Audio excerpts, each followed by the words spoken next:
Hello বন্ধুরা, সবাই কেমন আছে? আমি শুক্লা লাইফস্টাইলে সবাইকে ধন্যবাদ জানিয়ে আজকের ব্লগটা শুরু করছি। দেখো, আগে চাউমিন করব না তো ওই জন্য উঠতে অনেকটা বেলা হয়ে গেছে, রোদটা উঠে গেছে। তারপরে ঘরে যে কালকে রাত্রেবেলায় ফ্যান ছিল আর ওই যে তরকারি খোসা ছিল সেগুলো চলে এসেছি গরুকে দিতে।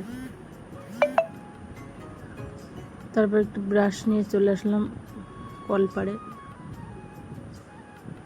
কলপাড়ে মানে ঘরের ভিতরেই কল, এই পেছন দিকটায় কল আগে ছিল, পরে মোটর বসানোর পরে এখান থেকে কলটা সরিয়ে বাইরে নেওয়া হয়ে গেছে, কিন্তু নিচে যে পাইপটা ছিল পাইপটা আছে, ওই জন্য ওই সাইডে কলপার বলতে বলতে সেই অভ্যাস হয়ে গেছে। তারপর মুখটা ওই দেখো এখনও উঠিনি, কারণ কি বললাম না আজকে চাউমিন করবে না, ওই জন্য বেলা পর্যন্ত ঘুমাচ্ছে। তারপর ডাকাডাকি করে ওঠার পরে যে বাড়ির ধারে যাও, বাজারে গিয়ে একটু মাছ টাছ নিয়ে আসো। বলছো না, আজকে বাড়ি থেকে যে মাছ আসবে সেই মাছই নিও, আজকে আর আমি বাজারে যেতে ভালো লাগছে না আমার। বিছনায় যে গোছানো হয়ে গেছে, নিচেরটা উপরেরটাও গোছানো হয়ে গেছে।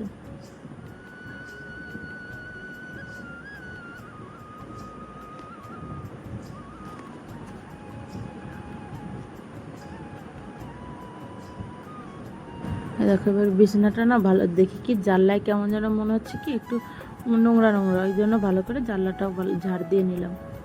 এবার চলে এসেছি বড় ছেলের ঘরে, দেখি বড় ছেলেও ঘুমাচ্ছে। সবাই ঘুমাচ্ছে কেন বলছি না, আমার বড় ছেলে এমনি মানে রাত্রেবেলায় বই পড়াতে অনেক রাত পর্যন্ত, ওই জন্য একটু দেরি করেই ঘুম থেকে ওঠে প্রতিদিন।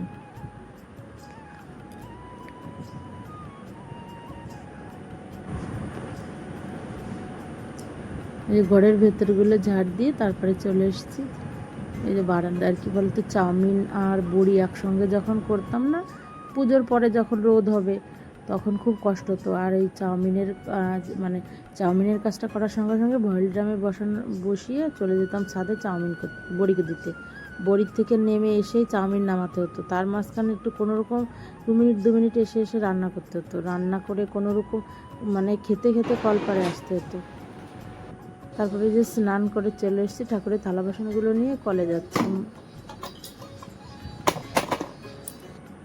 আর আমার বাড়িতে এত পরিমাণে কাজ থাকে, মানে আমি আগে যে চ্যানেলটা বলছিলাম না, সেটা আমার অনেক প্রায় 2700 ঘন্টা মতন পূরণ হয়ে গেছিলো। নষ্ট হওয়ার পরে তো আমার তো ভালো লাগেই না ভিডিও করতে, তখনও রাত জেগে জেগে সবাইকে কমেন্ট করতাম, রাত জেগে জেগে সব দিদিদের ভিডিও দেখতাম। এই ঠাকুর ঘরটাও ভালো করে মুছে নিয়েছি। মুছে নেওয়ার পরে ওই যে কল থেকে থালা বাসন ধুয়ে নিয়ে চলে এসেছি, এসে তারপরে যে পুজোটা দিয়ে দিচ্ছি।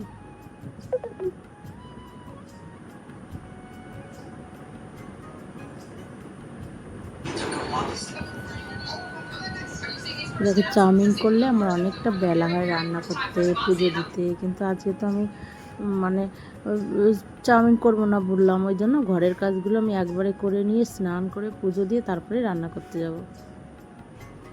তাহলে সারাদিন রান্না হয়ে গেলে আর কোনো কাজ থাকবে না।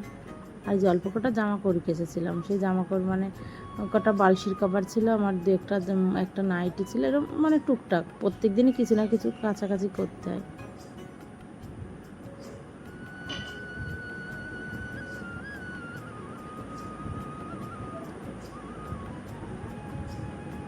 দেখো আমার ছোটো ছেলেটা প্রত্যেক দিন খেলতে গিয়ে মানে জামা কাপড়গুলো এমনভাবে ভিজায়, আর সেই ঘামের যা গন্ধ ঘরে রাখলে আর সেই ঘরে আর থাকা যায় না। প্রত্যেক দিন ওর জামা কাপড়টা অন্তত কাচতে হয়। এর মধ্যে দেখ চলে এসছে মাছালা এসে ডাকছিল, তারপরে ছাদ থেকে নেমে এসে চলে এসেছে। দেখো আমার যাও দেখছে ছোট মাছ, রুই মাছ, তেলাপিয়া রয়েছে, অরিজিনাল তেলাপিয়া আছে, মনোপিয়া আছে। ঝুড়ির ভিতরে কত রকমের মাছ আছে। মাছ নিয়ে চলে এসে আমার শাশুড়ির কাছে দিয়েছি। বলো তো আমার মাছ কাটতে একদম ভালো লাগে না, বা আমি পারি না, বা সময় হয় না, আমার শাশুড়ি কাটে সব দিন, এই জন্য শাশুড়িকে দিয়ে চলে এসেছি আমি ঘরে রান্নার জায়গায়।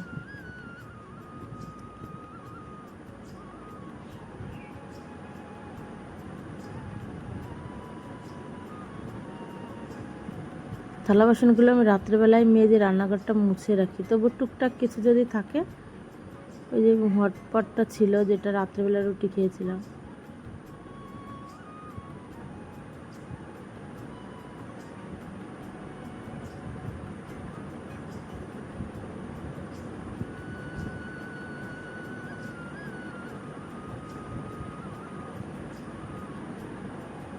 হয়ে গেছে রান্না বান্না করা, যে পেঁপে দিয়ে তেলাপিয়া মাছ দিয়ে রান্না করেছি, আর ওলের পাতা বাটা আর ডিম রান্না করেছি। টাটা।